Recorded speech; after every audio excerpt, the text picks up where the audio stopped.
قال الله تعالى في مقام آخر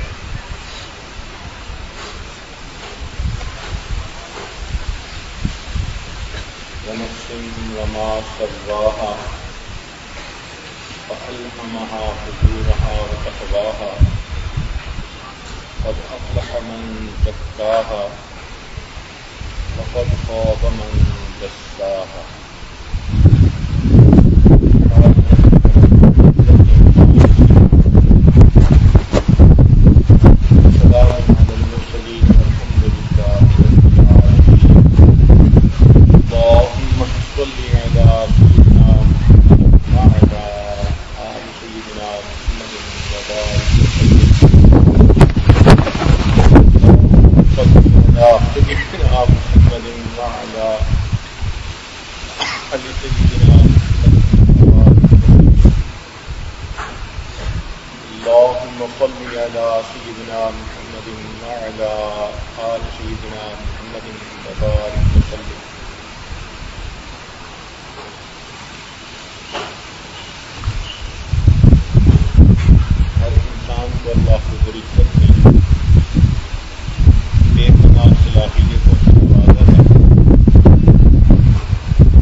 اس لیے وہ وائپ کرنے سے بالکل صاف شفاف ہو جاتا ہے. لیکن ایک ہوتا ہے کپڑے کا میلا ہونا. کپڑا جب میلا ہو جاتا ہے تو وہ کسی وائپر سے صاف نہیں ہوتا, اس کا ایک اور پروسیس ہے. پانی میں ڈالو, صابن لگاؤ, پھر اس کو نچوڑو, تب جا کے میل اس کپڑے سے الگ ہوگی. اس کو تزکیہ کہتے ہیں, کیونکہ اب میل اس کپڑے کے اندر داخل ہو گئی. اسی طرح انسان کے قلب کے اندر گناہوں کی ظلمت نہیں ہوتی, اوپر ہوتی ہے. کلا بل ران علی قلوبہم ما کانوا یکسبون, تو دلوں کے اوپر گناہوں کی وجہ سے زنگ لگ جاتا ہے. اور سب لوگ جانتے ہیں کہ زنگ اندر نہیں داخل ہوتا, زنگ اوپر کی سطح پر ہوتا ہے. اور اوپر کی سطح پر آپ ایمری پیپر لگائیں, رسٹ دور کرنے والی چیز لگائیں تو وہ چیز میں چمک کا یہی حال ہے کہ قلب کے اوپر گناہوں کے اثرات ہوتے ہیں. جب ذکر کرتا ہے, اللہ کرتا ہے, استغفار کرتا ہے, تو اس سے وہ اوپر کی میل دور ہو جاتی ہے. اس لیے ذکر جو ہے یہ انسان کے دلوں کے صاف کرنے کی چیز ہے. فرمایا لکل شیء ثقالۃ ثقالۃ القلوب ذکر اللہ. ہر چیز کے لیے پالش ہوتی ہے اور دلوں کی پالش اللہ کا ذکر ہے. تو یہ تو ہو گیا تزکیہ قلب، دل کی صفائی. ایک ہوتے ہیں تزکیہ نفس، کیونکہ نفس کے اندر خرابی ہوتی ہے. اللہ تعالیٰ ارشاد فرماتے ہیں وَنَفْسٍ وَمَا سَوَّاهَا فَأَلْهَمَهَا فُجُورَهَا وَتَقْوَاهَا کہ اللہ تعالیٰ نے جب انسان کو پیدا کیا تو اس کے نفس کے اندر خیر بھی رکھ دی، شر بھی رکھ دیا، لیکن حکم یہ دیا کہ میرے بندے تم ایسے زندگی گزارو کہ خیر تمہارے اوپر غالب آئے اور شر تمہارے اندر سے نکل جائے. یہ انسان کی زندگی کا مقصد ہے. ہر انسان کو یہ محنت کرنی پڑتی ہے، اس کے بغیر کوئی انسان سنور نہیں سکتا. ہم کوئی ماں کے پیٹ سے سنورے ہوئے نہیں آئے، اس دنیا کے اندر ہمیں سنورنے کے لیے بھیجا گیا کہ میرے بندوں تم محنت کر لو، تمہیں اختیار دیا جائے گا، تم نیک بن کے بھی رہ سکتے ہو اور برے بن کے بھی رہ سکتے ہو. نیک بن کر رہو گے تو ہم راضی ہو جائیں گے، برے بن کے رہو گے ہم ناراض ہو جائیں گے. تو گویا یہ زمین و آسمان کے درمیان کی جگہ ہمارے لیے ایک واشنگ روم کی مانند ہے. جو انسان اس میں محنت کر لے گا اور اپنے من کو صاف کر لے گا وہ اللہ کے حضور کامیاب، اور جو غفلت میں رہے گا وہ اپنی آخرت خراب کر بیٹھے. لیکن اس نفس کو سیدھا کرنا پڑتا ہے، اس کا تزکیہ کرنا پڑتا ہے. یہ نفس اتنا خبیث ہے کہ یہ انسان کو جہنم میں دھکا دینے کے لیے تلا ہوا تھا. اس لیے ایک بزرگ فرماتے تھے اے دوست تو نفس کو پالنے میں مشغول ہے اور نفس تجھے جہنم میں دھکا دینے میں مشغول ہے. نفس اتنا خراب ہے کہ شیطان سے بھی زیادہ برا. اب آپ حیران ہو گے جی کہ شیطان سے بھی زیادہ برا تھی. تو اس لیے کہ شیطان میں بڑا عبادت گزار تھا، زمین کے چپے چپے پہ سجدے کیے تھے اس نے. اتنا عبادت گزار جس کو طاؤس الملائکہ کا خطاب ملا ہوا تھا. آخر یہ کیسے دربار سے دھتکار دیا گیا؟ اس وقت تو کوئی شیطان نہیں تھا نا کہ جس نے اس کو بہکایا. تو شیطان کو کس نے بہکایا؟ تو علماء نے لکھا کہ اس کو اس کے نفس نے بہکایا. تو نفس ایسا خراب ہے کہ یہ عزازیل کو بھی شیطان بنا کر اللہ کے دربار سے دھکا دلوا دیتا ہے. اس لیے اللہ رب العزت نے قرآن مجید میں جہاں شیطان کے مکر و فریب کا تذکرہ کیا وہاں فرمایا ان کید الشیطان کان ضعیفا کہ شیطان کے مکر کمزور ہے. اور جہاں انسان کے نفس کا تذکرہ کیا فرمایا ان کیدکن عظیم کہ تمہارے مکر تو بہت زبردست ہے. تو انسانی نفس کے لیے عظیم کا لفظ اور شیطان کے مکر کے لیے ضعیف کا لفظ. معلوم ہوا کہ انسان بگڑے تو یہ شیطان سے بھی زیادہ برا بن جاتا ہے. یہ وہ کام کر دکھاتا ہے جو شیطان بھی نہیں کر پاتا.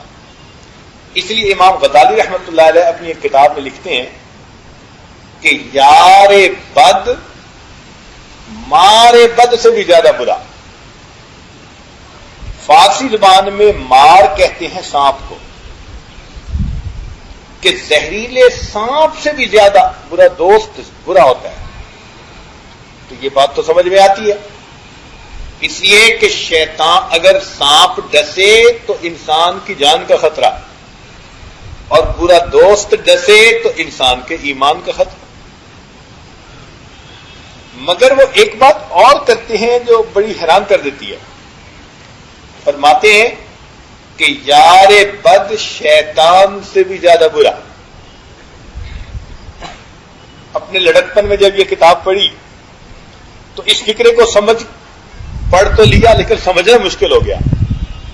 بار بار ذہن میں بات آتی تھی شیطان تو بہت ہی برا ہے, وہ تو اللہ کا دتکارا ہوا ہے, اس سے تو برا کوئی ہو ہی نہیں سکتا. اور امام غزالی رحمۃ اللہ فرماتے ہیں کہ یار بد شیطان سے بھی زیادہ برا.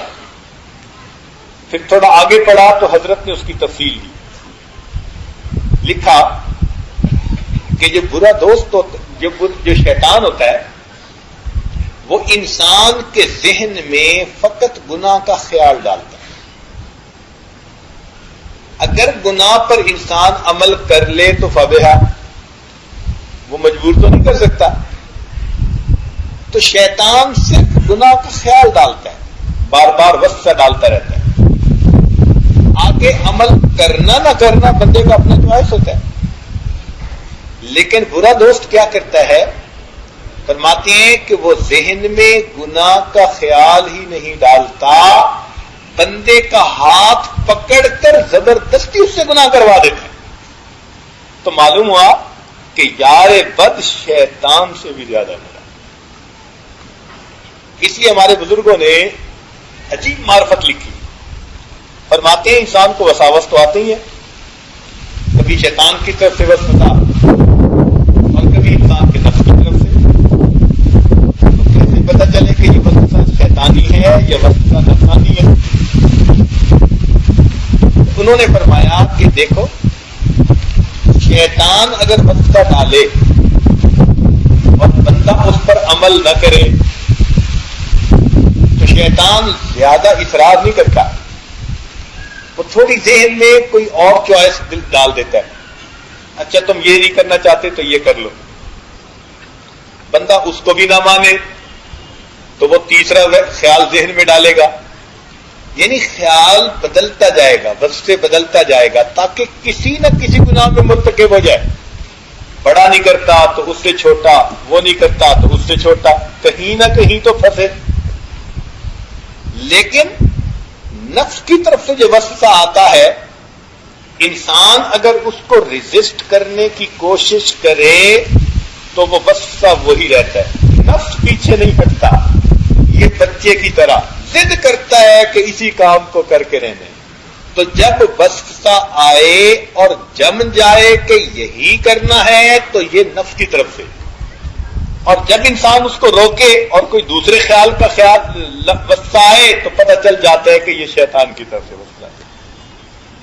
تو نفس انسان کو برباد کرنے پہ تلا. یہ چاہتا ہے کہ بس تم دنیا میں آئے ہو لہذا مزے کرو, عیش اڑاؤ. یہ نفس کا آبجیکٹو آف لائف ہے. یہ کہتے ہیں کہ بس اخونا مٹاٹا, تم مزے کی زندگی گزارو, کھاؤ پیو مزے اڑاؤ. نفس یہ چاہتا ہے. اللہ رب العزت ہم فرماتے ہیں کہ میرے بندے دنیا کی لذتیں تو کتنی لے لو گے, لذتیں تو آخرت میں تمہارے لیے میرے تیار کر رکھی. اس لیے تو نبی اسلام نے فرمایا اللہم لا عیش الا عیش الآخرہ. تو اس لیے مومن کو چاہیے کہ اپنے نفس کو لگام دے. اس لگام دینے کا نام نفس کا تزکیہ بھی ہے, نفس کی اصلاح بھی ہے, اور نفس کو سیدھا کرنا بھی ہے, نفس کو مارنا بھی ہے. کسی بزرگ نے کوئی لفظ استعمال کیا, کسی نے کوئی, مقصود سب کا ایک ہے کہ نفس کو شریعت کی لگام ڈال دینا کہ جو یہ کرے اللہ رب العزت کے حکم کے مطابق کرے, نبی علیہ الصلوۃ والسلام کی سنت پر عمل کرے. سارے تصوف و سلوک کا مقصود بالآخر یہی ہے. چنانچہ حضرت ثانوی رحمۃ اللہ سے کسی نے پوچھا کہ حضرت تصوف کا مقصد کیا ہے؟ فرمایا کہ انسان کے رگ رگ اور ریشے ریشے سے گناہوں کا کھوٹ نکل جائے. یہ تصوف کا مقصود ہے. تو ہمارے بزرگ جو اذکار بتاتے ہیں، ذکر مراقبے بتاتے ہیں، معمولات بتاتے ہیں، وہ فقط واسطے ثواب کے نہیں ہوتے، بلکہ ان کا مقصد ہوتا ہے کہ انسان کے اندر اس کا اثر، اور اثر کیسے پتہ چلے؟ اس طرح پتہ چلتا ہے کہ انسان بے اختیار پھر شریعت کے اوپر عمل کرنے کے لیے آمادہ ہو جاتا ہے، دل چاہتا ہے شریعت پر عمل کرنے کے لیے. یہ نفس کی اصلاح انتہائی ضروری فرائض زندگی میں سے ہے. چنانچہ نبی علیہ الصلوۃ والسلام جو تشریف لائے تو آپ کے بعثت کے جو مقاصد تھے ان میں سے ایک مقصد یہ تھا کہ آپ نے صحابہ کو ستھرا فرمانا تھا. چنانچہ اس کے لیے ابراہیم علیہ الصلوۃ والسلام نے دعا مانگی. جب بیت اللہ شریف کو بنایا تو دعا مانگتے ہوئے کہا ربنا وابعث فیہم رسولا، اے اللہ ان میں اپنے رسول کو بھیج دیجیے. ان کا مقصد کیا ہوگا؟ یتلو علیہم آیاتہ ویزکیہم، یتلو علیہم آیاتہ کا ویعلمہم الکتاب والحکمت ویزکیہم. تو 4 مقاصد بیان کیے کہ تلاوت آیات فرمائیں گے، علم دیں گے، حکمت سکھائیں گے اور ان کا تزکیہ کریں گے. تو تزکیہ کا تذکرہ ابراہیم علیہ السلام نے 4 نمبر پر کیا.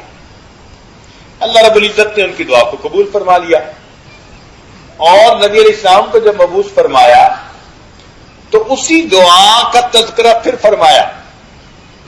وہی 4 مقاصد بیان کیے، لیکن مقاصد بیان کرنے کی جو ترتیب تھی اس کو اللہ رب العزت نے بدل دیا. چنانچہ اللہ تعالیٰ فرماتے ہیں اے محبوب ہم نے آپ کو بھیجا یتلو علیہم آیاتہ ویزکیہم ویعلمہم الکتاب. یہاں تلاوت کتاب کے بعد اللہ تعالیٰ نے تزکیہ کا تذکرہ پہلے فرمایا. یہ جو قرآن مجید میں ترتیب تھوڑی بدل گئی، 4 نمبر کے بجائے 2 نمبر پہ اس کو مینشن کیا، ذکر کیا، اس میں ہمارے لیے ایک میسج ہے، اس میں ہمارے لیے ایک پیغام ہے.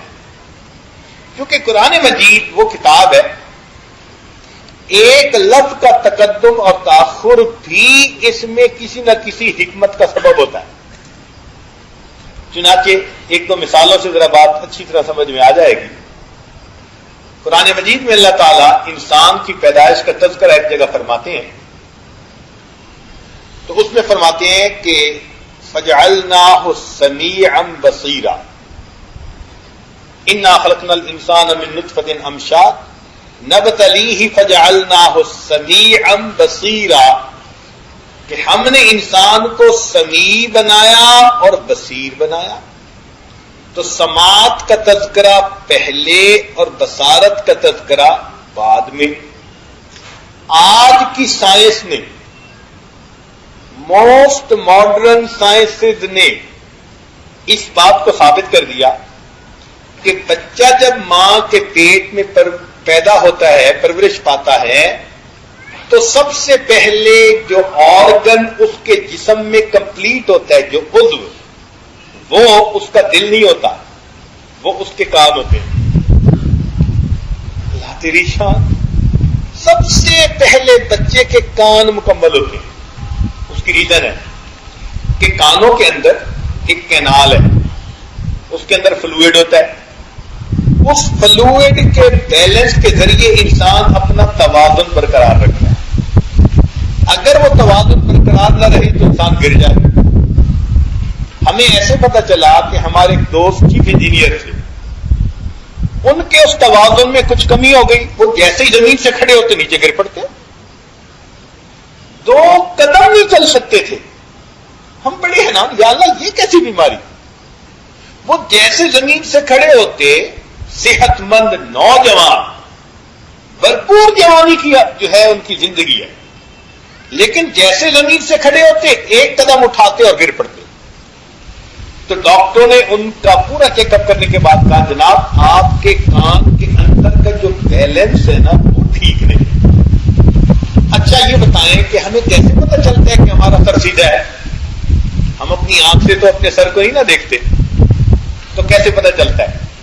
تو پتہ ایسے چلتا ہے کہ کانوں کے درمیان وہ جو ایک کینال ہے نا، اس میں پانی کا توازن جب ٹھیک ہوتا ہے تو یہ میسج دماغ کو ملتا ہے اور دماغ فیصلہ کرتا ہے کہ اب میرا سر بالکل سیدھا. اگر وہ میسج ہی غلط مل رہا ہو تو دماغ کہے گا اپنے آپ کو تم سیدھا کرو اور بندہ نیچے گر پڑے گا. تو چونکہ اس کی اہمیت تھی کہ انسان کے وجود کا بیلنس اس پر قائم ہونا تھا، اس لیے اللہ نے بچے کو سب سے پہلے سماعت دی، اس کے بعد اس کو بصارت دی. 1400 سال پہلے جب سونوگرافی نہیں تھی، الٹرا ساؤنڈ نہیں تھا، کوئی اور ایسے ایکس رے نہیں تھے، اللہ کے کلام نے اس وقت بتلا دیا کہ ماں کے پیٹ میں بچے کو اللہ سماعت کی نعمت پہلے دیتے ہیں، بصارت کی نعمت بعد میں عطا کرتے ہیں. تو دیکھیں لفظ آگے پیچھے ہونے میں بھی کوئی حکمت ہے، غور کیجیے. اچھا ایک بات اور دیکھیے، جب انسان مکان بناتا ہے تو مکان کی ایک ترتیب ہے بنانے کی. پہلے وہ زمین سے اس کی بنیادیں کھڑی کرتا ہے، پھر چھت بناتا ہے. بنانے کی یہ ترتیب ہے. چنانچہ اللہ رب العزت نے قرآن مجید میں جہاں اس زمین و آسمان کی پیدائش کا تذکرہ فرمایا تو اللہ تعالیٰ فرماتے ہیں خلق الارض فی یومین، اللہ تعالیٰ نے زمین کو 2 دن میں بنایا. ثم استوى الى السماء، پھر آسمان کی طرف متوجہ ہوا. اب دیکھیں زمین کا تذکرہ پہلے یعنی بنیاد پہلے اور چھت اس کے بعد تذکرہ کیا گیا. تعمیر کی ترتیب یہی ہے. لیکن قیامت کے دن جب دنیا کو اللہ تعالیٰ ختم کریں گے تو مکان کو گرانے کی ترتیب مختلف ہوتی ہے.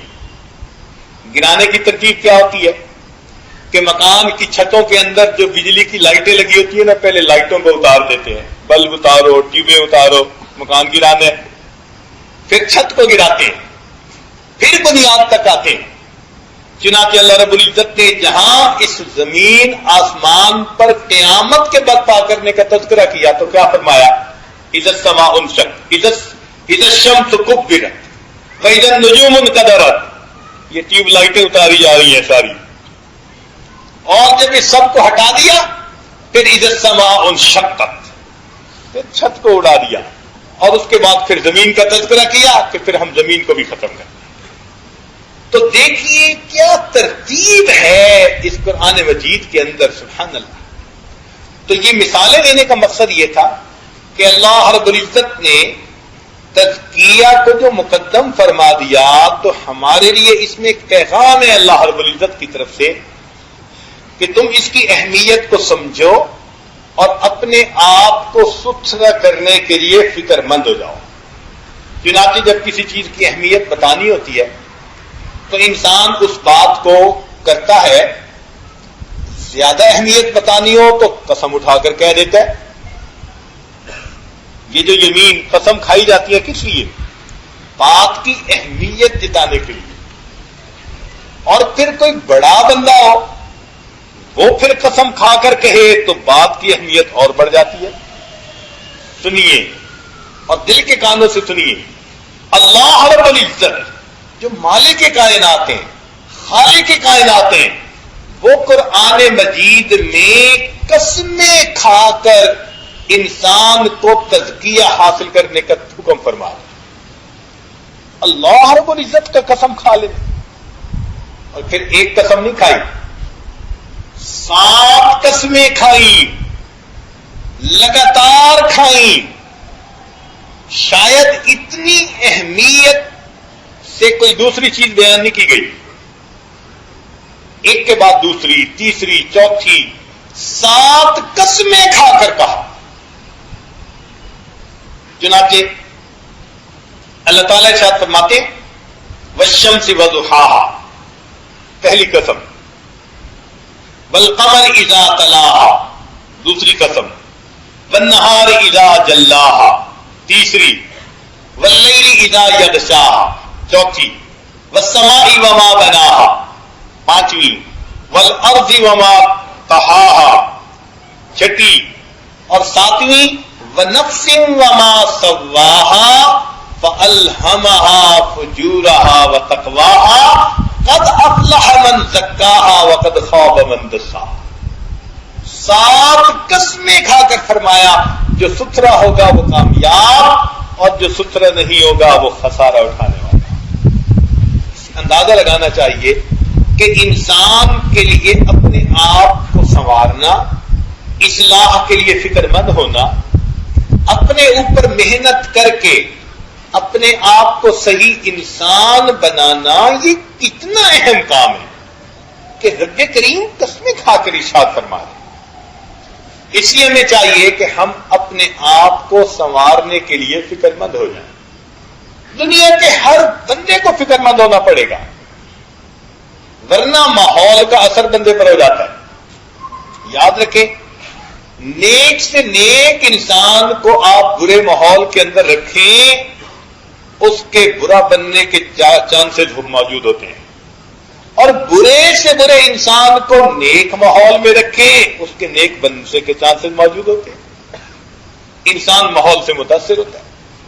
اس لیے مستقل محنت کرنی پڑتی ہے، اپنے اوپر موت تک محنت کرنی پڑتی ہے. زندگی میں کوئی ایسا وقت نہیں آ سکتا کہ بندہ کہہ دے جی اب میں سنور گیا، اب مجھے محنت کی ضرورت نہیں ہے. موت تک یہ وقت نہیں آ سکتا. تو موت سے پہلے تو فکر مند رہنا پڑے گا، سوچنا پڑے گا. ہاں اتنا ضرور ہے کہ اگر انسان جلدی فکر مند ہو جائے اور میل جیسے کپڑے پہ تھوڑی ہو تو ایک دفعہ صابن لگانے سے صاف، اور اگر بہت میلا ہو جائے تو پھر 2 دفعہ صابن لگانے سے بھی صاف نہیں ہوتا، اور اگر مکینک کے تیل والے کپڑے ہوں تو پھر 10 دفعہ دھونے سے بھی صاف نہیں ہوتا. اس لیے جتنا جلدی ہم فکر مند ہو جائیں گے، ورنہ عمر گزرتی جائے گی، دل پہ داغ لگتے جائیں گے، دھبے لگتے جائیں گے، اور بعض ایسے داغ ہوتے ہیں پھر وہ دھلنے سے بھی نہیں، دل بالکل پتھر ہو جاتا ہے، اثر قبول ہی نہیں کرتا. اس لیے اس سے پہلے کہ یہ زیادہ انسان کا دل زیادہ خراب ہو، ہمیں اس کے فکر کی ضرورت ہو جانی چاہیے. ہمیں اپنی نفس کی اصلاح کی فکر ہو جائے، اور ہم اللہ رب العزت سے مانگیں کہ اللہ ہمارے اندر سے ان خرابیوں کو دور کر دیجئے اور ہمارے اندر اچھائیاں عطا فرمائیں. تو یہ تزکیہ کی محنت ہر مرد کو، ہر عورت کو کرنی پڑتی ہے. اس کے بغیر انسان کا سنورنا ممکن نہیں. ہاں، تزکیہ کے 2 مختلف طریقے ہیں. ایک طریقہ تو یہ ہے کہ انسان اس دنیا میں فکر مند ہو جائے اور اپنے آپ کو شریعت کی لگام پہنائے، اللہ والوں کی صحبت اختیار کرے، ان کی وعظ و نصیحت سنے. ان کی وعظ و نصیحت دلوں کے لیے شفا بلکہ دلوں کے لیے دوا ہوتی ہے. اور اس محنت میں لگا رہے آسانی سہولت کے ساتھ، اور اللہ رب العزت سے مانگتا رہے. اللہ رب العزت یہ نعمت عطا کر دے تو یہ انسان کی کامیابی. یہ ایک طریقہ ہے. اور دوسرا طریقہ یہ ہے کہ انسان دنیا میں ملی جلی زندگی گزارے، نماز بھی پڑھ لی، جھوٹ بھی بول لیا، عورت پردہ بھی کر رہی ہے، ساتھ غیبت بھی کرتی ہے، زبان سے جھوٹ بھی بولتی ہے، اپنی طرف سے تہجد بھی پڑھ رہی ہے، لوگوں کے دل بھی دکھا دیتی ہے، ایسی بات زبان سے نکال دیتی ہے کہ دوسرے بندے کا دل دکھتا ہے. یہ ملی جلی سی زندگی ہے. اگر ایسی زندگی رہی تو اب دو صورتیں ہیں کہ اگر انسان کو آخری وقت میں کلمے پہ موت آ گئی اللہ کی رحمت سے، تو اب اس بندے کا تزکیہ اللہ تعالی آخرت میں فرمائے. یہ عجیب بات ہے. دنیا میں بھی تزکیہ ہوتا ہے اور آخرت میں بھی تزکیہ ہوگا. اور اس کی دلیل قرآن عظیم الشان. اللہ تعالیٰ ارشاد فرماتے ہیں کہ کچھ لوگ ہوں گے جیسے منافق ہیں، مشرک ہیں، کافر ہیں، قیامت کے دن ان کا تزکیہ ہی نہیں ہوگا. ولا یکلمہم اللہ، ان کے ساتھ اللہ کلام بھی نہیں کرے یوم القیامہ. ولا یزکیہم، اور اللہ تعالیٰ ان کا تزکیہ بھی اس دن نہیں فرمائیں گے، ستھرا بھی نہیں کریں گے. تو یزکیہم کا لفظ بتا رہا ہے کہ کچھ لوگوں کا تزکیہ ہوگا. وہ کیسے ہوگا؟ اب ذرا اس بات کو تفصیل سے سمجھنے کی ضرورت ہے. مختلف چیزوں کے تزکیے کے طریقے مختلف ہوتے ہیں. جیسے کپڑا تھا، اس کو صاف کرنا تھا میل سے، تو صابن پانی سے کپڑا صاف ہو گیا. لیکن اگر سونے میں میل آ جائے، ملاوٹ آ جائے، تو کیا وہ صابن پانی سے دور ہو جائے گی؟ نہیں. جیولر کہے گا کہ جناب اس سونے میں ملاوٹ ہے، بھئی کیسے ختم کریں؟ کہے گا آگ کی ضرورت پڑے گی، اسے میلٹ کرنا پڑے گا. چنانچہ سونے کو وہ آگ کے اوپر میلٹ کرتا ہے اور پھر کھرا کھوٹا الگ الگ ہو جاتا ہے. تو کپڑے کی میل صابن پانی سے دور، مگر سونے کی میل آگ سے دور. اسی طرح دنیا میں انسان کی میل اللہ کے ذکر سے، شریعت کی پابندی سے، قرآن کے پڑھنے سے، نماز کے پڑھنے سے، ان کاموں سے انسان کا تزکیہ ہوگا. اور جب انسان دنیا سے آگے چلا جائے گا تو اب فرمایا، تو آخرت میں فرمایا کہ اب انسان کا تزکیہ ہم جہنم کی آگ سے کریں گے. اب یہ ہے دور کر کے تو آیا نہیں دنیا میں، تو آخرت میں تزکیے کا طریقہ آگ ہے. چنانچہ دنیا میں انسان جسمانی بیمار ہونا، اس کے لیے ہسپتال بنے ہوئے ہوتے ہیں. لو جی ہسپتال لے کے جاؤ، بندے کو وہاں ایڈمٹ کروا دو، دوائیاں دو، تو بندہ صحت مند ہو جاتا ہے، پھر اسے گھر لوٹا دیا جاتا ہے. لیکن جس بندے کے اندر روحانی بیماریاں، عجب، تکبر، ریا، کینہ، حسد، بخل، یہ تمام کی تمام روحانی بیماری ہیں. ان بیماریوں کا علاج کروانا ضروری، اور اگر نہیں کروائیں گے اور ان بیماریوں کو لے کے ساتھ جائیں گے تو پھر کلمے کے موت آنے کی بنا پر اللہ تعالیٰ آخرت میں تزکیہ کرتا ہے. اللہ تعالیٰ نے آخر ہی ایک ہسپتال بنایا ہے، اس ہسپتال کا نام ہے جہنم. آج کل کے نوجوانوں کو ذرا ماڈرن ٹرم جو ہوتی ہے نا، ٹرمینالوجی، وہ اچھی لگتی ہے. چنانچہ یہ آج قرآن کی بات آپ کے سامنے رکھے گا ذرا ماڈرن ٹرمینالوجی کے ساتھ، تاکہ نوجوانوں کو سمجھ جلدی آ جائے. تو اللہ تعالیٰ نے آخرت میں بھی ایک ہسپتال بنایا ہے، جہنم. دنیا میں میرے بندوں تم اگر ستھرے ہو کے نہ آئے، روحانی بیماریوں سے شفا پا کے نہ آئے، تو پھر ہم تمہیں یہاں ایڈمٹ کریں گے. لہذا بہتر یہ ہے کہ دنیا میں سہولت کے ساتھ، آسانی کے ساتھ انسان اپنی اصلاح کے لیے فکر مند ہو. اگر نہیں ہوتا تو ہاسپٹل میں کیا ہوتا ہے کہ سب سے پہلے جو مریض آتے ہیں نا، اس کو ایمرجنسی وارڈ میں لے کے جاتے ہیں. ایمرجنسی وارڈ کے اندر کیا ہوتا ہے؟ ایمرجنسی وارڈ میں ایک دو ڈاکٹر ہوتے ہیں، تھوڑا سا اسٹاف ہوتا ہے، بہت ہی تھوڑا سا. وہ جلدی سے اس بندے کی بات پوچھتے ہیں کیا ہوا، وہ فکروں میں، اور فوراً ٹریٹمنٹ دینی شروع کر دیتے ہیں. اور کہتے ہیں جی پھر بڑے ڈاکٹر آئیں گے، اسپیشلسٹ آئیں گے، وہ آپ کی فائل بھی پڑھیں گے اور آپ سے زیادہ معلومات بھی کریں گے، پھر وہ فیصلہ کریں گے کہ آپ کو کس وارڈ میں ہم نے لے کے جانا ہے۔ لہٰذا بڑے تکلیف میں آنے سے پہلے ہم نے جلدی سے آپ کی ٹریٹمنٹ شروع کر دی۔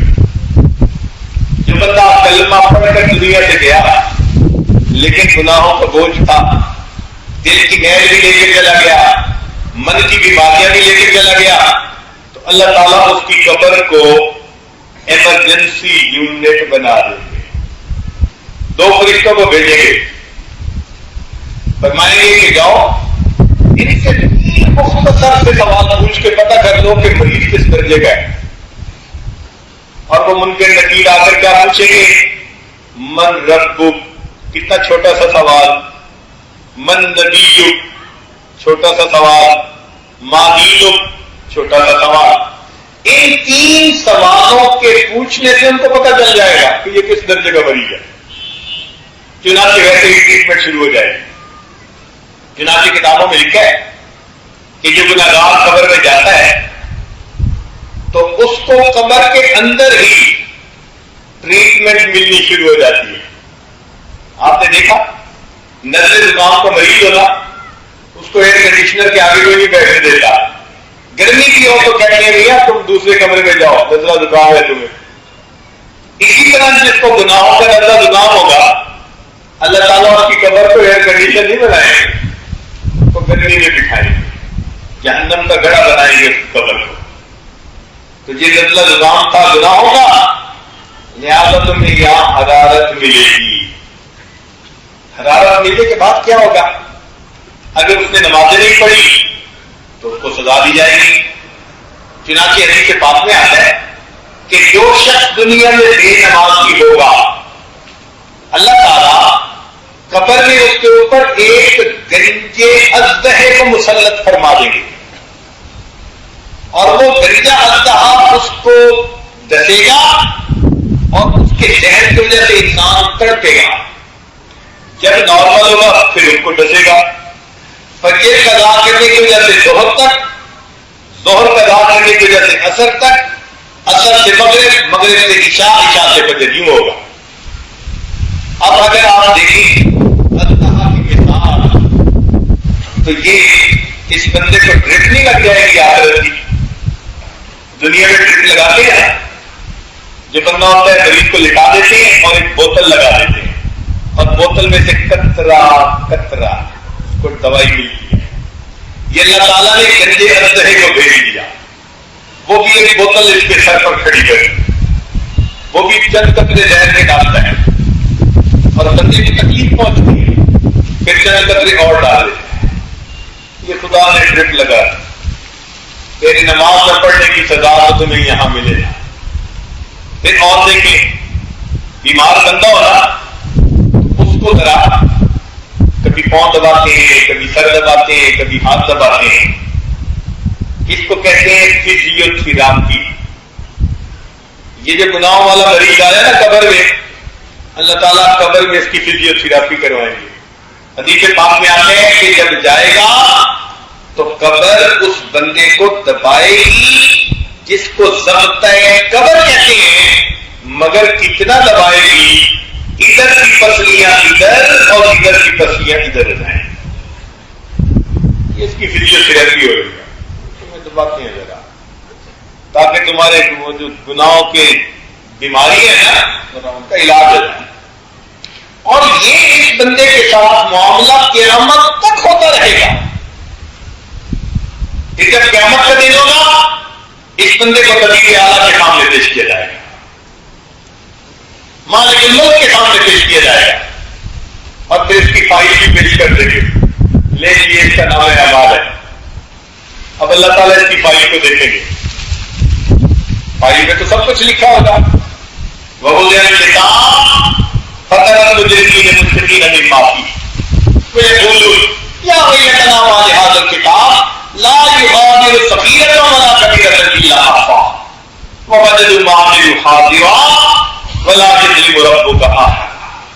سب کچا چٹھا اس نامے اعمال کے اندر لکھا. اللہ تعالیٰ اس فائل کو دیکھ لیں گے، پھر اس بندے سے بھی ہسٹری معلوم کریں گے. اس کے لیے اللہ تعالیٰ 4 سوال پوچھیں گے. جان نہیں چھوٹے گی. فرمایا بنی آدم کے پاؤں اپنی جگہ سے ہل نہیں سکتے جب تک 4 سوالوں کا جواب نہ دے گا. وہ 4 سوال کیا ہوں گے؟ میرے بندے تم نے زندگی کیسے گزاری، جوانی کیسے گزاری، مال کدھر سے کمایا اور کدھر خرچ کیا، اور اپنے علم پر تو نے کتنا عمل کیا.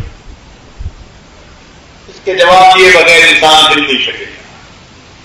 جان چھٹے گی. یہ چاہے گا کہ میں جلدی سے جنت میں چلا جاؤں، روکیے جائے گا.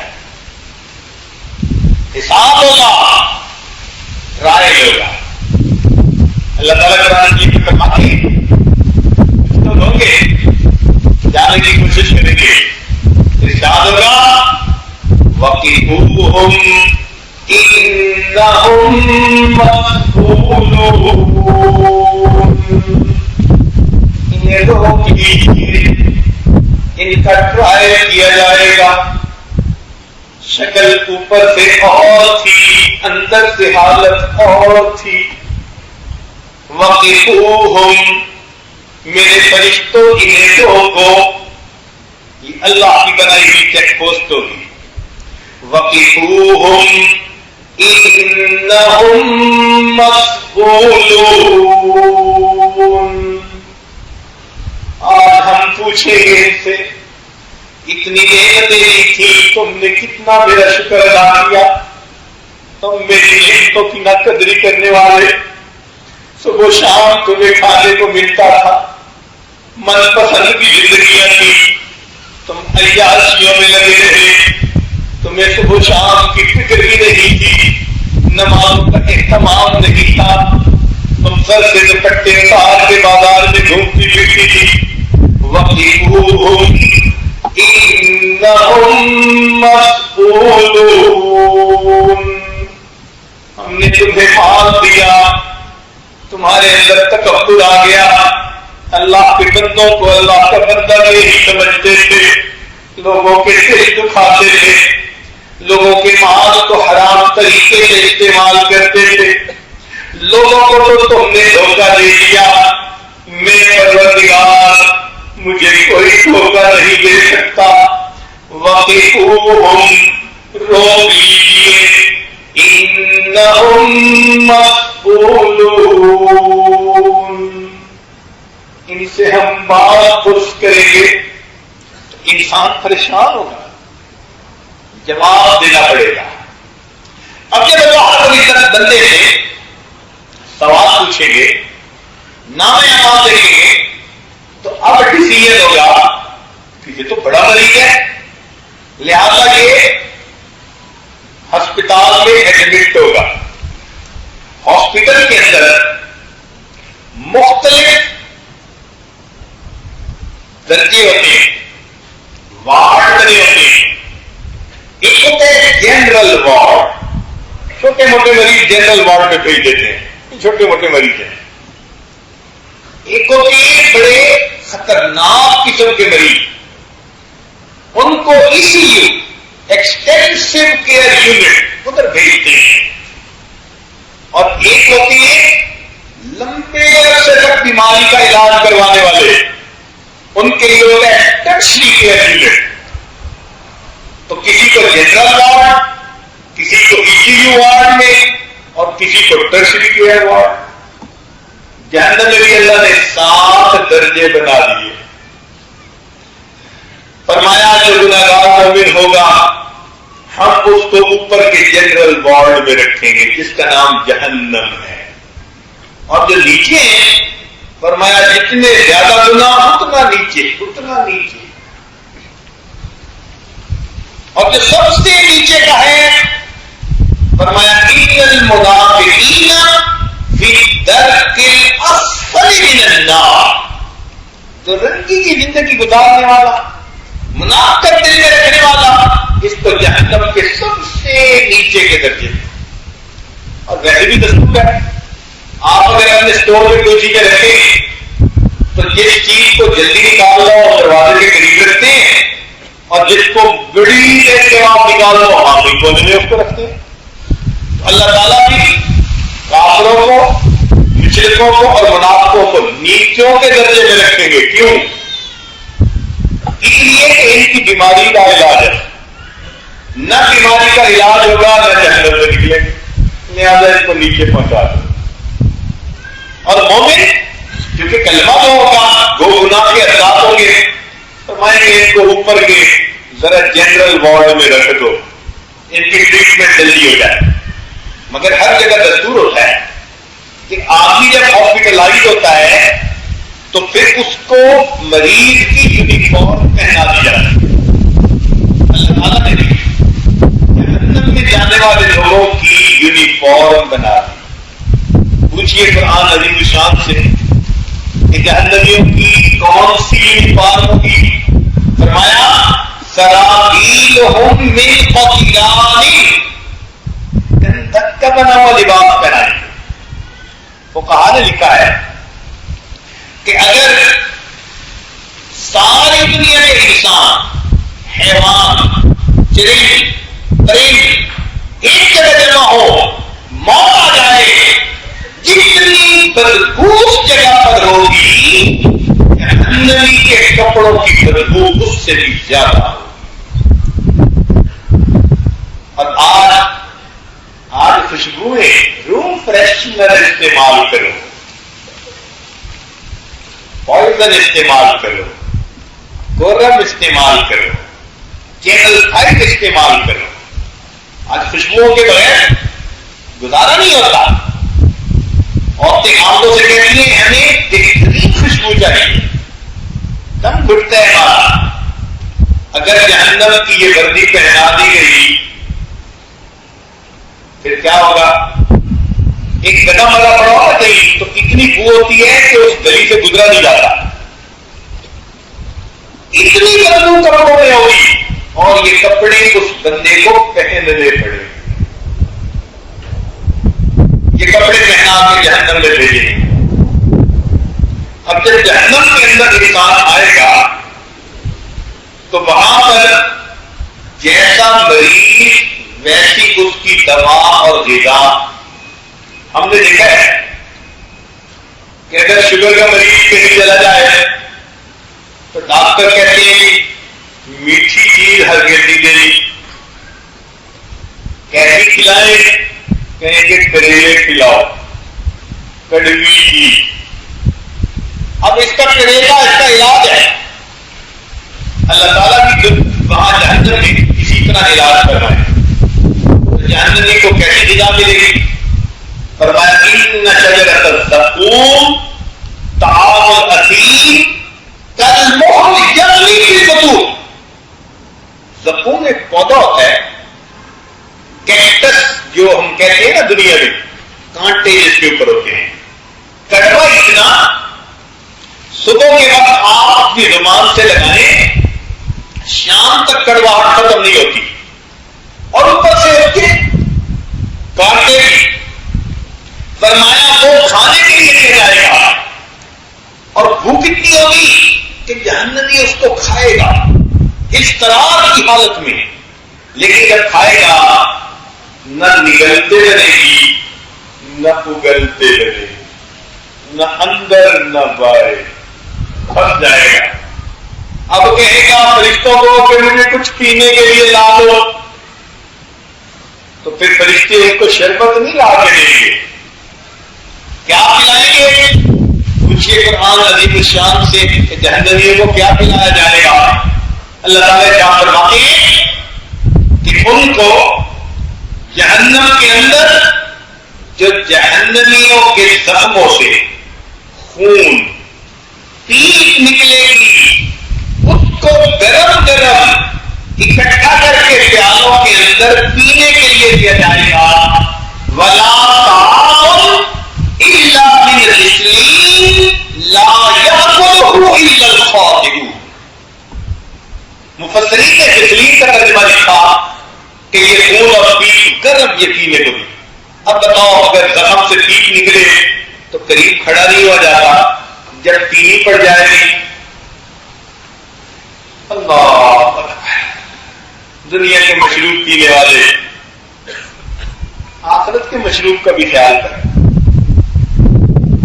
کہ آخرت میں کیا ملے گا، غسلین پینی پڑے اور یہ اتنا گرم ہوگا مشروب کہ جب پیے گا تو اندر کی اس کی آنتیں کٹ جائیں گی اور بہانے کے راستے باہر نکل جائیں گے، پھر ٹھیک ہو جائے گا، پھر بھوک لگے گی، پھر زخم کھائے گا، پھر مانگے گا، غسلین ملے گی، پھر آنتیں کٹ کے نکلے گی، پھر ٹھیک ہو جائے گا، یہ سائیکل ریپیٹ ہوتا چلا جائے گا، کب تک یہ عذاب ملے گا۔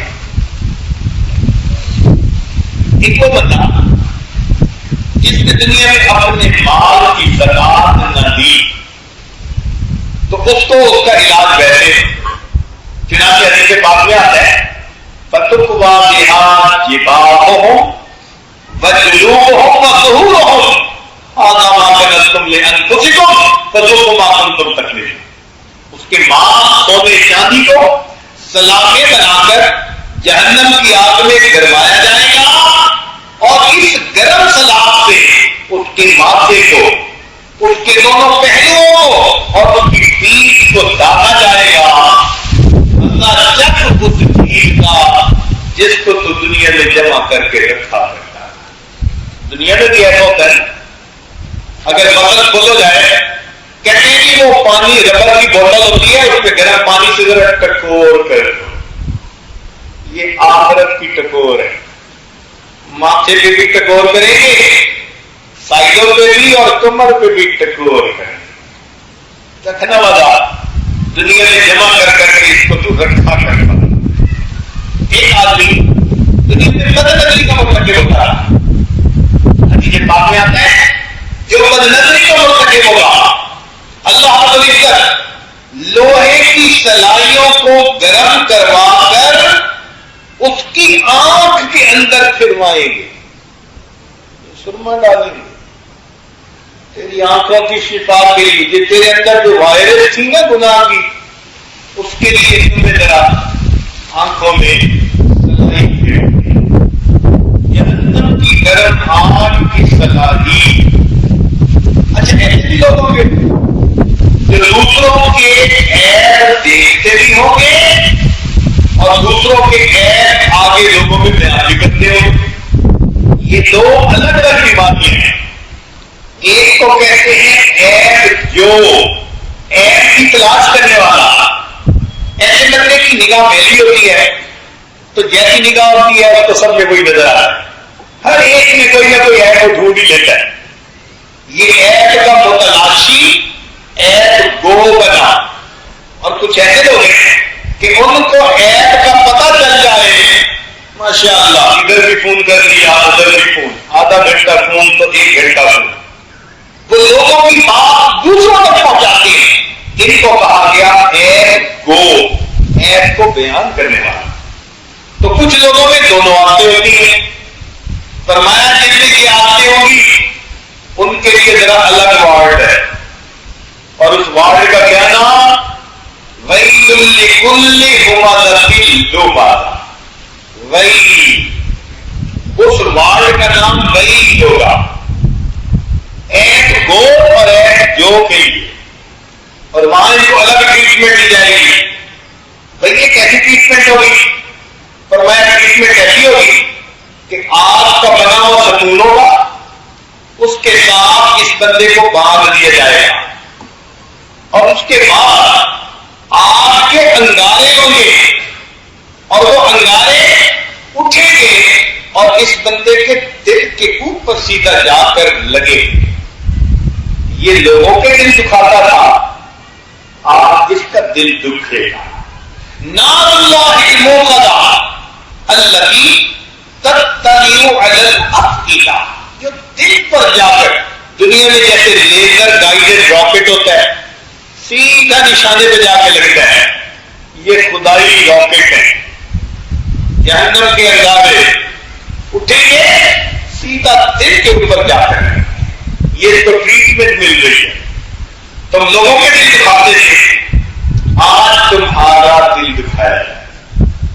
اور پھر رہنے کو جو کمرہ دیا جائے گا، اسپتال میں بھی کمرے ہوتے ہیں نا، بڑا وارڈ، یہ چھوٹے چھوٹے کمرے، اور میں جہنمیوں کو جو کمرہ دیں گے، مکانن ضیقا، اتنا چھوٹا گھر مکان ہوگا، نہ اس میں بیٹھ سکے گا نہ کھڑا ہو سکے گا، تنگ ہوگا، اتنا تنگ دعو گناہ کا ہوا، موت مانگے گا.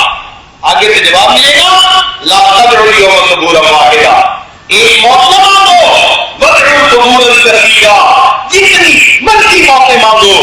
آج تمہاری جان نہیں چھوٹی، اب تو گھبرا کے لیے کہتے ہیں کہ مر جائیں گے، مر کے بھی چین نہ پایا تو کدھر جائیں. اور جہنم کے اندر جیسے اسٹاف پہ ہوتا ہے، میڈیکل ایم او پہ ہوتے ہیں، میڈیکل آفیسر،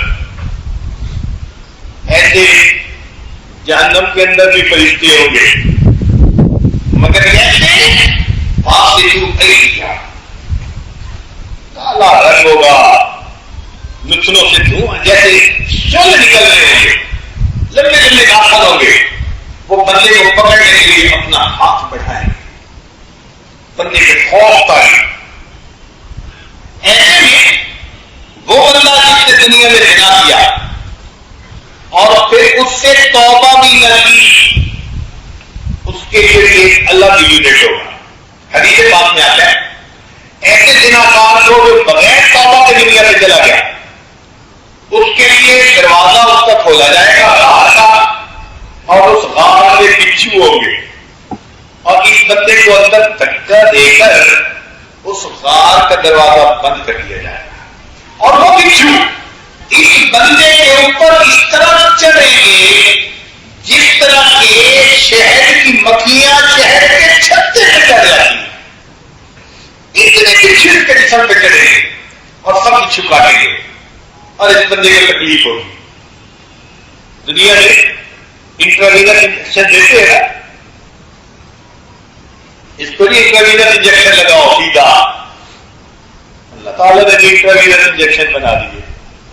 ایسا کیوں کہ اتنے بچھو کاٹیں گے؟ فرمایا ہاں، تم نے گناہ ایسا کیا کہ تمہارے جسم کے انگ انگ نے انجوائے کیا تھا، آج سزا بھی جسم کے انگ انگ کو دی ہے.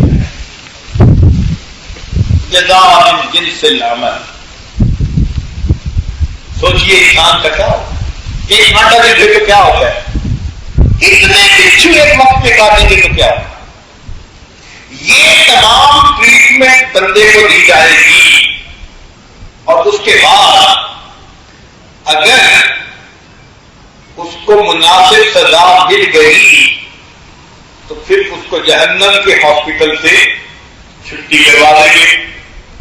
ہم نے دنیا کے ہاسپٹل میں دیکھا، بندے کی بیماری ٹھیک ہو جائے گا، ڈاکٹر کہتے ہیں اچھا اس کو ہم ڈسچارج کرتے ہیں، گھر جاؤ. تو مومن کا گھر آخرت میں کیا ہے؟ جنت ہے. جنت ہمارا گھر ہے. اللہ تعالیٰ قرآن مجید میں فرماتے ہیں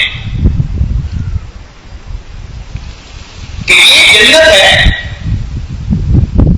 جس کا وارث ہم نے اپنے بندوں میں سے اس کو بنا دیا جو متقی ہے. تلک الجنت التی نورث من عبادنا من کان تقیا. نورث یہاں لفظ یہ نہیں لکھا کہ اس کا مالک ہو تم، نہیں، تم اس کے وارث ہو. وارث کا کیا مطلب؟ یہ تمہارے باپ کی جائیداد ہے. جنت حضرت آدم علیہ السلام کو اللہ نے عطا کی. اب ان کی جتنی اولاد ہے کلمہ دو ہوگی، وہ اپنے باپ کی جائیداد کے وارث ہیں، تو وہاں جائیں گے سب. لیکن جنت میں داخلے کی شرط ہے. ذرا توجہ سے بات سنیے گا، بڑی اہم ہے. آج آپ اگر عمرے پہ جانا چاہیں تو عمرے کا ویزا ایمبیسی جب دیتی ہے نا تو ساتھ کہتی ہے وہاں جانے سے پہلے اپنی میڈیکل ٹریٹمنٹ کروائیں اگینسٹ کالرا سر توڑ بخار اور کالرا ان کے ڈرپ لگوائے تب آپ حج یا عمرے پہ جا سکتے ہیں. اس بیماری والے بندے کو ہم وہاں نہیں جانے دینا چاہتے تو بندے کو ٹریٹمنٹ کروانی پڑتی ہے. اور دیکھیں اگر آپ امیگریٹ کرنا چاہتے ہیں کسی جگہ تو وہ آپ کو ویزا تو لگا دیں گے, کہیں گے کہ میڈیکل کرواؤ. کیوں کروائیں؟ کہیں گے کہ کچھ بیماریاں ایسی ہیں ان بیماریوں والے بندے کو ہم اپنے ملک میں داخل ہی نہیں ہونے دینا چاہتے. کون سی بیماریاں؟ پازیٹیو. اگر یہ بیماری ہے ہمارے ملک میں نہیں جا سکتے. اور ہیپیٹائٹس سی ایسی بیماری ہے کہ وبائی نہیں جا سکتے.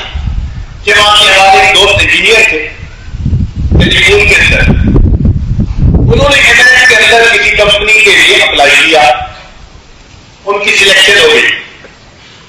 10ویں دن ان کا فون آیا, رو رہے تھے, در کٹا. پوچھا کیا ہوا؟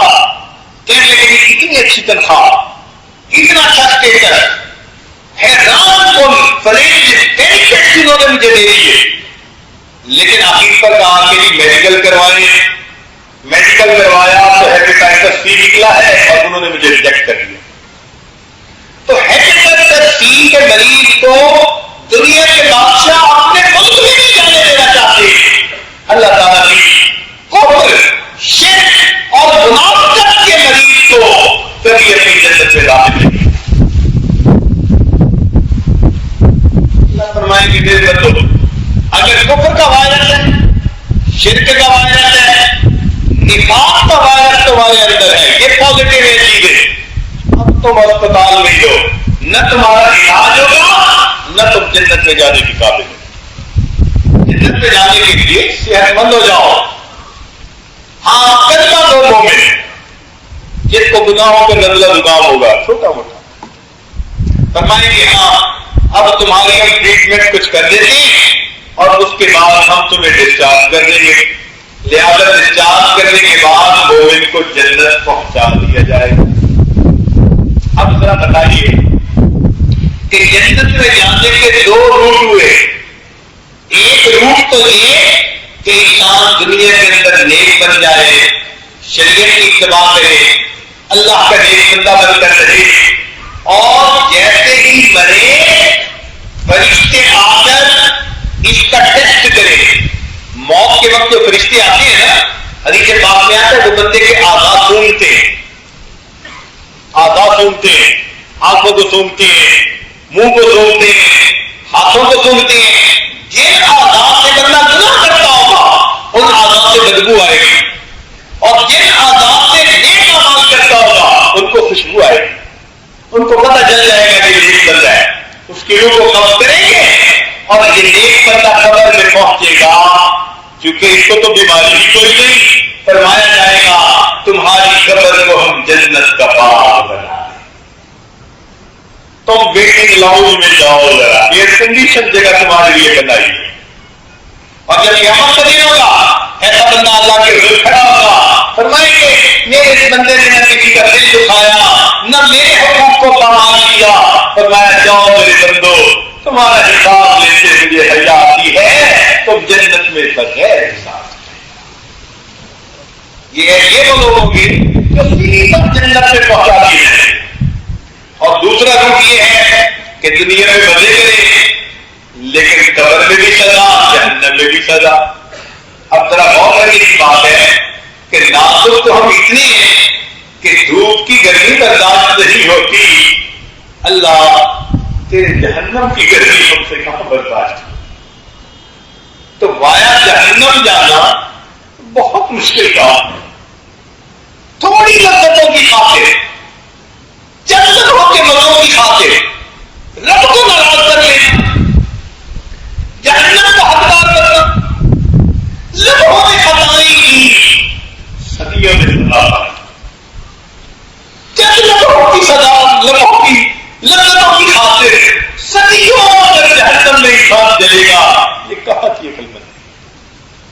لہذا بہتر فیصلہ یہی ہے کہ ہم اس دنیا کے اندر اپنی سہولت کے ساتھ کہیں اصلاحی تعلق جوڑ کر اپنے آپ کو سنوارنے کے لیے کوشش کریں، سنت کی اتباع کریں، ذکر اذکار کریں، معمولات کریں، نماز کی پابندی، تہجد کی پابندی، پردے کی پابندی، جھوٹ سے پرہیز، غیبت سے پرہیز، ان اعمال کو ہم کر کے اللہ سے دعا مانگیں، اللہ ہمارے اندر کے گھر کو ہم تو دوائی لے سکتے ہیں نا، شفا تو آپ نے دینی ہے، یہ یاد رکھنا، مریض کا نام فقط دوا کھانے تک ہوتا ہے، بیماری کو رب دور کرتا ہے، دندا خود نہیں دور کر سکتا، وہ تو بیماری دور کرتا ہے،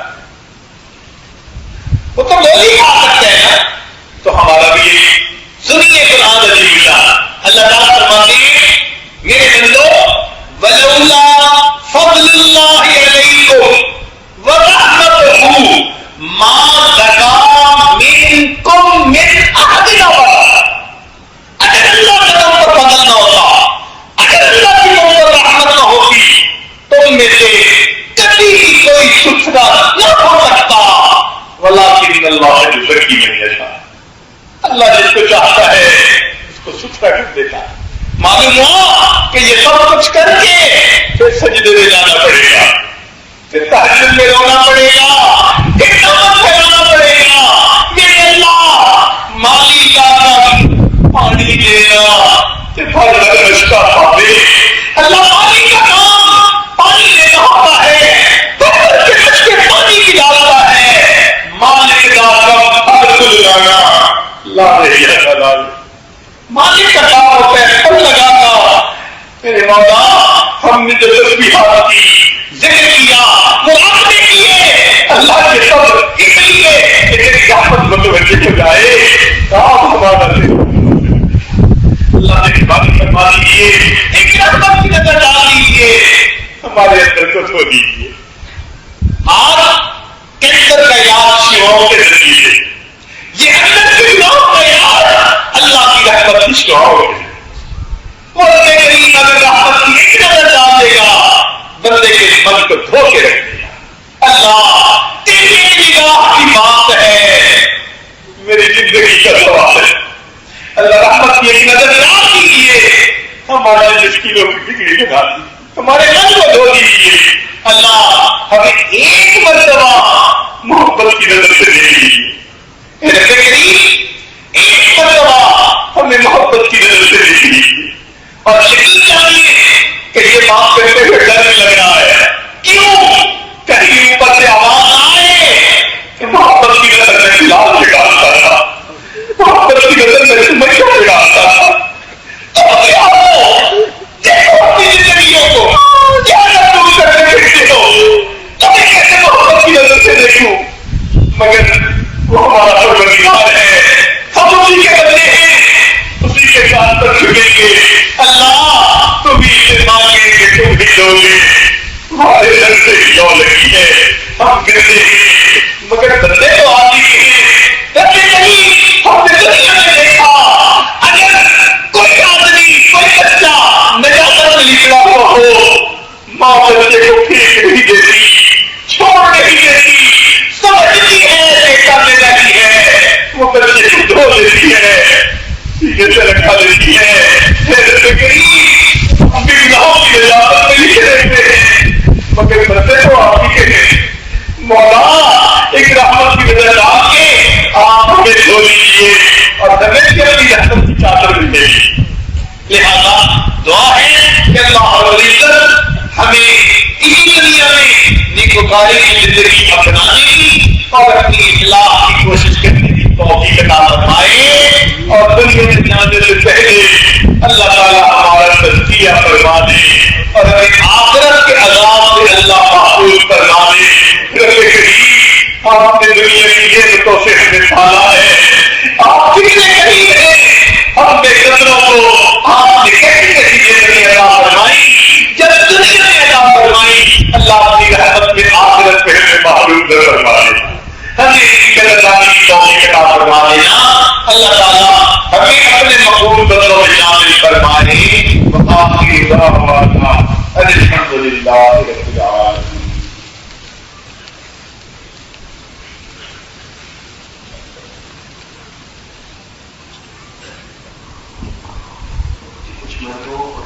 بابا کی طرف سے بیعت کا پیغام آیا تھا، دعا سے پہلے بیعت کرنا۔ جو مرد یا عورتیں اپنے پچھلے گناہوں سے سچی پکی توبہ کر کے آئندہ نکوکاری پرہیزگاری کی زندگی گزارنے کا دل میں ارادہ رکھ رہے ہیں، پہلے کسی شہر سے ان کا تعلق ان کو چاہیے کہ وہ دل میں نیت کر لیں کہ اس بیعت کا مقصد اللہ رب العزت کی رضا، نبی علیہ الصلوۃ والسلام کی اتباع اور اپنی اصلاح، اس میں رکاوٹ بنتے ہیں انسان کے گناہ۔ لہٰذا بیعت ہوئے کہ زندگی کے پچھلے تمام گناہوں سے سچی پکی توبہ کر لیجیے اور دل میں یہ نیت کر لیجیے کہ اللہ ہمیں آئندہ سچی اور سچی زندگی گزارنے کی توفیق عطا فرما۔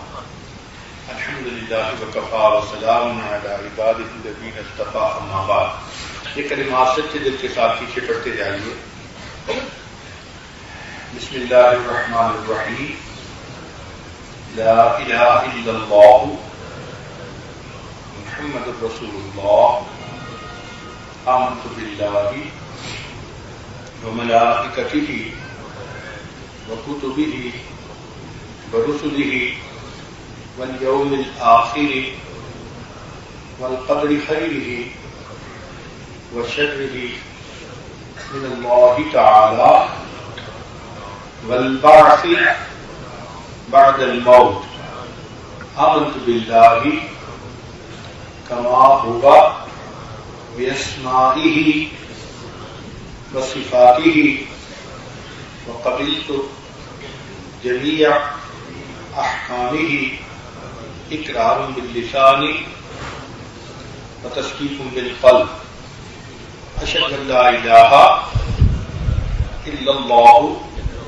واشہد ان محمدا عبدہ ورسولہ، استغفر اللہ ربی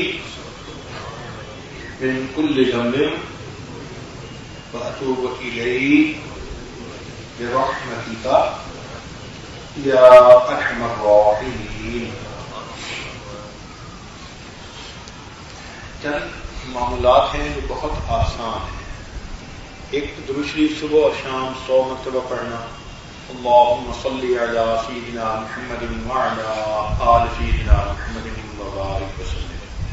دوسرا استغفار 100 مرتبہ صبح شام پڑھنا، استغفر اللہ ربی من کل ذنب واتوب الیہ۔ اور تیسرا قرآن مجید کی تلاوت روزانہ کرنا، ایک پارہ روزانہ پڑھیں تو بہت ہی اچھی بات ہے، اگر مشکل ہو تو چلو آدھا پارہ پڑھ لیجیے۔ روزانہ تلاوت قرآن پاک کی کوشش ضرور کریں۔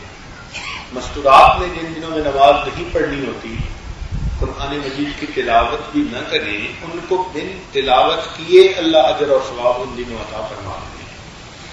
چوتھی چیز ہے چلتے پھرتے لیتے بیٹھے دل میں اللہ کی عزت کا دھیان رکھنا، اس کو کہتے ہیں دست بکار دل بیار،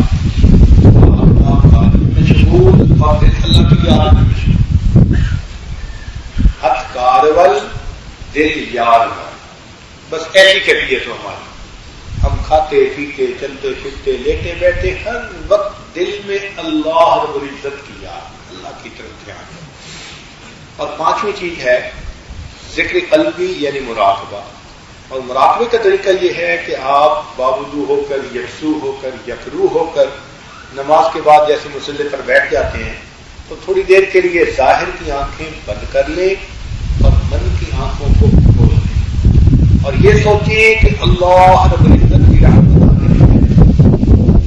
نبی علیہ السلام کے قلب مبارک پر اور وہاں سے صدیق اکبر کے قلب اور ہمارے مشائخ کے قلوب سے ہوتی ہوئی میرے قلب میں آ رہی ہے، میرے دل کی ظلمت اور سیاہی دور ہو گئی ہے اور میرا دل اللہ اللہ اللہ یہ بول رہا ہے، یعنی زبان تالو سے لگی ہوئی ہو، زبان سے کچھ نہیں پڑھنا، سانس سے کچھ نہیں کرنا، جسم کو بالکل نہیں ہلانا، جیسے کیسٹ بجتی ہے اور آپ تسلی کے ساتھ دل کی کیسٹ کی آواز کو سنتے ہیں، ایسے آپ نے مراقبے میں تسلی کے ساتھ دل کی اللہ اللہ کو سننا ہے۔ اس کو مراقبہ کہتے ہیں. اور اللہ کی عجیب شان، ایسی مؤثر یہ دوا ہے کہ تھوڑے دنوں میں اللہ تعالیٰ بندے کے دل میں اپنی محبت کو بھر دیتے ہیں. 2 × 2 جیسے 4 کا پکا یقین ہوتا ہے. اس عاجز کو پکا یقین ہے کہ جو بندہ بھی ان معاملات کو کرتا ہے اللہ دل کی دنیا کو بدلتے ہیں اور یہ بات کرتے ہیں اس عاجز کے پاؤں کے نیچے چٹان. ایسی یقین سے یہ بات کہتے ہیں. الحمدللہ میں نے اپنی زندگی میں ہزاروں نہیں لاکھوں کی زندگیاں بدلتے دیکھی ہیں. یہ معاملات نظر آتے ہیں تھوڑے مختصر سے، لیکن تبدیلی بڑی لے کے آتے ہیں. بعض اوقات گولیاں کھانے میں چھوٹی ہوتی ہیں، اتنی بڑی اثر والی ہے. یہ بھی اسی طرح ہمارے بزرگوں نے آج کے ماحول کے مطابق بالکل مختصر معاملات، نہ کوئی بڑے مجاہد ہے نہ کوئی اور بھی، بس ان معاملات کو کر لو پھر دیکھو. اور جیسے مریض ڈاکٹر سے رابطہ رکھتا ہے، ڈاکٹر صاحب اب میری طبیعت بہتر ہے، تو وہ دوائی کم کروا دیتے ہیں، کبھی بدل دیتے ہیں، کبھی بڑھا دیتے ہیں. اسی طرح آپ بھی اپنی حالت کیفیت خط کے ذریعے فون کے ذریعے بتاتے رہیں تو انشاءاللہ آپ کو بھی اس کے بارے میں مزید بتایا جائے گا. کوشش کریں، اللہ رب العزت رحمت فرمائیں گے اور موت سے پہلے اللہ ہماری روحانی شفا عطا فرمائے. کوشش بندہ کرتا ہے اللہ تعالیٰ آسانیاں فرما دیتے ہیں. بندے کے قدم بڑھتے ہیں اللہ تعالیٰ پھر اس کو انشاءاللہ ان ہمارا دعا کیجیے گا. ابھی ہم دعا مانگیں گے، مگر دعا سے پہلے جو ہم نے ذکر قلبی کی بات کہی تو اس کی تھوڑی سی مشق کر لیں گے. لہذا جتنے بھی حضرات موجود ہیں یا مسکرات ہیں، تھوڑی دیر کے لیے سب اپنے ظاہر کی آنکھوں کو بند کر لیں اور من کی آنکھوں کو کھول لیں. اپنا محاسبہ کر لیں، تھوڑی دیر کے لیے مراقبہ کر لیں.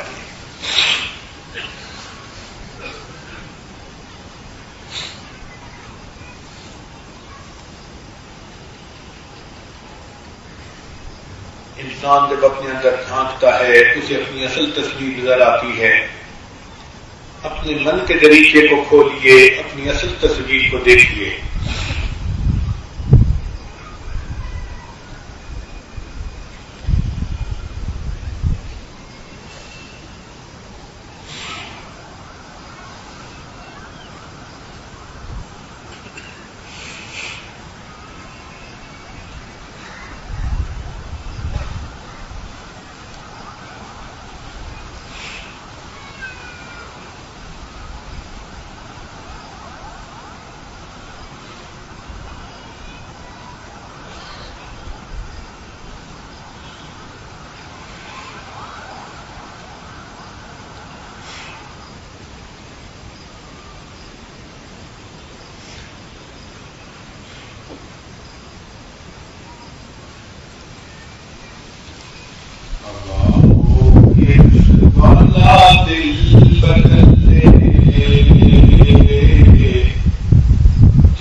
میرا غفلت میں ڈوبا دل بدل دے،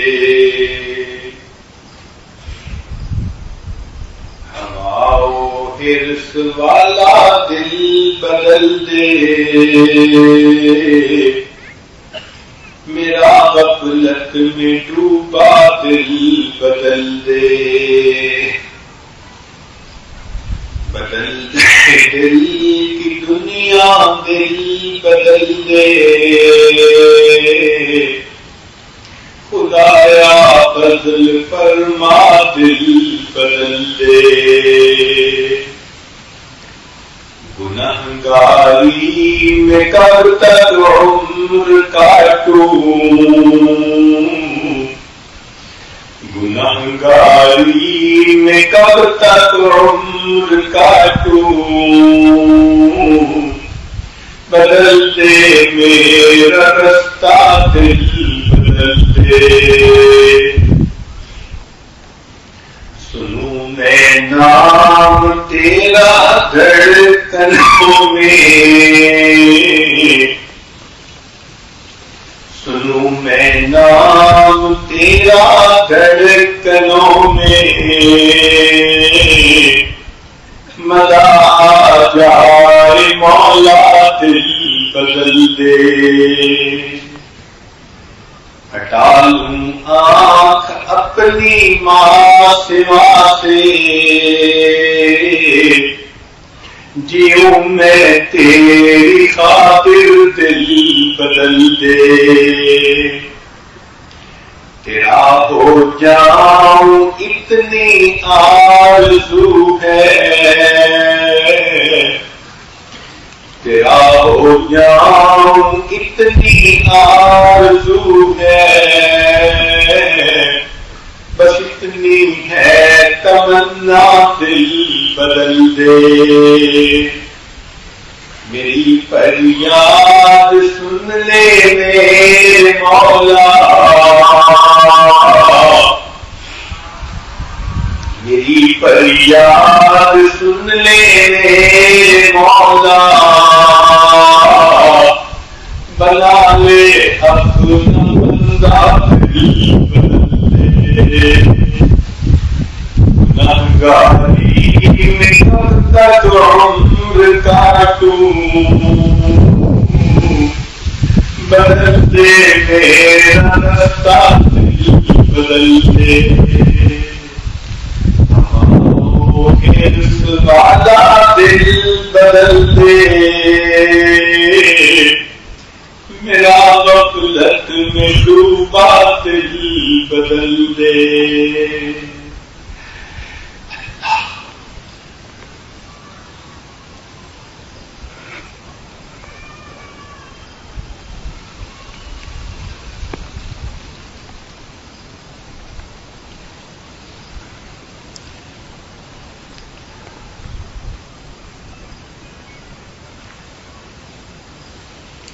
لا الہ الا اللہ محمد رسول اللہ، دعا کر لیجیے۔ سبحان ربی الاعلی، اللہم صل علی سیدنا محمد وعلی آل سیدنا محمد وبارک وسلم۔ اے مالک، ہم آپ کے عاجز ذلیل بندے ہیں، ہمارے گناہوں کو معاف فرما، ہماری خطاؤں سے درگزر فرما، ہمارے عیبوں کی پردہ فرما، اللہ ہماری نگاہوں کو پاک فرما، دلوں کو صاف فرما، سینوں کو اپنی محبت سے لبریز فرما، اپنے عشق کی آتش ہمارے سینوں میں پیدا فرما، ہمارے خاندان سے اپنے ذکر کو جاری فرما، روئے روئے سے اپنے ذکر کو جاری فرما، ہڈی ہڈی بوٹی بوٹی میں اپنی محبت پیدا فرما، رب کریم اپنی محبت سے ہمارے دلوں کو لبریز فرما، پروردگار عالم ہمارے ظاہر کو اپنے پیارے حبیب صلی اللہ علیہ وسلم کی سنتوں سے سجا اور ہمارے باطن کو اپنی معرفت سے منور فرما، اے اللہ میں برے دن سے محفوظ فرما، بری رات سے محفوظ فرما، برے خوابوں سے محفوظ فرما، برے انجام سے محفوظ فرما، اے اللہ ہدایت ملنے کے بعد گمراہی سے محفوظ فرما، عزت ملنے کے بعد ذلت سے محفوظ فرما، اپنے قرب کے بعد دوری سے محفوظ فرما، میرے مولا آنے والے وقت کو گزرے وقت سے بہتر فرما، آنے والی زندگی کو گزری زندگی کا سہارا بنا، اے اللہ عزتوں کی روزی نصیب فرما، عزتوں کی زندگی نصیب فرما، اپنے وقت میں عزتوں کی موت نصیب فرما، اور قیامت کے دن اپنے سامنے عزتوں کے ساتھ نصیب فرما، اے اللہ اس سے پہلے کے لوگ میں کلمہ پڑھائے، ہمیں اپنے اختیار سے کلمہ پڑھنے کی توفیق عطا فرما، اس سے پہلے کے ظاہر کی آنکھیں بند ہو جائے، من کی آنکھیں کھلنے کی توفیق عطا فرما، اس سے پہلے کے لوگ ہمیں بدلنے، ہمیں غسل توبہ کی توفیق عطا فرما، اس سے پہلے کہ ہمیں کفن پہنا دیا جائے، ہمیں تقویٰ کی پوشاک پہننے کی توفیق عطا فرما، اس سے پہلے کہ ہماری نماز پڑھی جائے، اللہ کی نماز کی حضوری نصیب فرما، اور اس سے پہلے کہ قیامت کے دن آپ کے سامنے پیشی ہو، اللہ اپنی بارگاہ میں قبولیت نصیب فرما، رب کریم ہماری دعاؤں کو اپنی رحمت سے قبول فرما، ہمارے والدین عزیز اقارب مشائخ جو فوت ہو چکے ان کی مغفرت فرما، اور جس کی آپ نے مغفرت کر دی کو جو کہ درجات عطا فرما، اے اللہ ہمارے ساتھ درگزر میں محبت فرما، رب کریم آپ نے قرآن مجید میں فرمایا وَأَمَّا السَّائِلَ فَلَا تَنْهَرْ، سوال کو انکار نہ کرو، جھٹکی نہ دو، اے اللہ جب ہم تم دونوں کو حکم دیں ہم سوال کو انکار نہ کریں، اے رب کریم آپ بھی تو ہم بھی تو آپ کے در کے سوالی ہیں، آپ انکار نہ فرمائیے، اپنے در سے خالی نہ اٹھائیے، میرے مولا آپ کے در کے سوا کوئی دوسرا در نہیں کہ آپ کے در سے خالی ہوتا ہے، کوئی بربت ہوتا ہے، کوئی شکی ہوتا ہے. اللہ ہمیں شکی کا بنا دیجیے گا، جھولیاں بھر دیجیے، اللہ رحمتوں سے جھولیاں بھر دیجیے، نیک مرادیں پوری کر دیجیے. اللہ تعالیٰ سے نتیجہ کی طرف کا ان کو اولاد رحیم عطا فرما، جو صاحب اولاد کی اولادوں کو نیکوکار بنا، فرما بردار بنا، ماں باپ کی آنکھوں کی ٹھنڈک بنا. جس گھروں میں جوان تک کی لڑکیاں موجود ہیں، اللہ بچوں کے مستقبل کو روشن فرما، ماں باپ کے لیے فرض ادا کرنے آسان فرما. اے اللہ اولاد کے غموں سے محفوظ فرما، اولاد کے دکھوں سے محفوظ فرما، اولاد کی پریشانیوں سے محفوظ فرما. اے اللہ صاحب خانہ نے جس محبت کے ساتھ یہاں آنے کی دعوت دی، اس کے بدلے ان کو اپنی سچی محبت نصیب فرما. جتنے مرد عورتیں یہاں آئے ہیں، اللہ سب کے گناہوں کی بخشش فرما، سب کو اپنے مقبول بندے اور بندیوں میں شامل فرما. اے اللہ جنہوں نے گاؤں کے پیغام بھیجے، تکلیف کے پور کیے، سب کے ان نیک گاؤں میں حصہ نصیب فرما. اے اللہ ہمارے تینوں حرم کی حفاظت فرما. اے اللہ ہمارے ملک کی حفاظت فرما، اس کو دین کا قلعہ بنا اور اگر شریعت و سنت والی زندگی گزارنے کی توفیق عطا فرما. کی حفاظت فرما، دعوت و تبلیغ کے کام کی حفاظت فرما، یہاں اللہ تعالیٰ کی نام کی حفاظت فرما، دین کی حفاظت فرما. اللہ اسلام کا مطالعہ فرما، قبول کا مطالعہ فرما.